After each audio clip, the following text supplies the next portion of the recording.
அக்கா மனம் எங்கக்கா? மேலதான் பாருக்கான் போ. எதுக்கு போறான் மேல? மனம் சொல்லு. பணம் 5000 வேணும் மனம். இருந்து அம்மாட்ட வாங்கிட்டு வரேன். மா அண்ணன் 5000 ரூபாய் பணம் கேக்குறாரு, கொடுத்து விடுமா? டேய் என்ன நினைச்சிருக்க?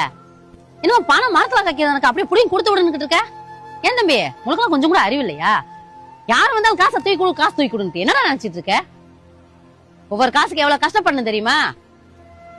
நல்லா பழகணும்னா வந்தோமா காஃபியை குடிச்சோமா டீயை குடிச்சோமான்னு போயிட்டே இருக்கணும். அவனை பார்க்கும் போதும் நீ காசு கேட்டுக்கிட்டே தான் இருக்க, நானும் பாத்துக்கிட்டே இருக்கேன்.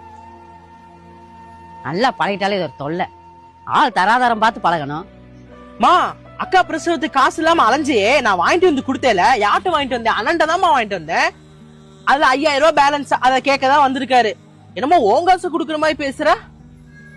யா எனக்கு இது தெரியவே தெரியாதுயா. என் மக பிரசவத்தன்னைக்கு நான் எத்தனை பாடுபட்டேன். ஐயோ கடவுளா இருந்து என்னை காப்பாத்தின சாமி. அந்த காசை கொடுத்து ஏதோ வாய் தவறி நான் பேசிட்டேயா, என்னை மன்னிச்சிரியா. எனக்கு ஒரு அவசரனாலதாக்கா கேட்டேன், இல்லாட்டி இதை கூட நான் கேட்டிருக்க மாட்டேன்க்கா. டேய் அண்ணனை கூட்டு விட, நான் காசு எடுத்து வைக்கிறேன். வாங்க தம்பி.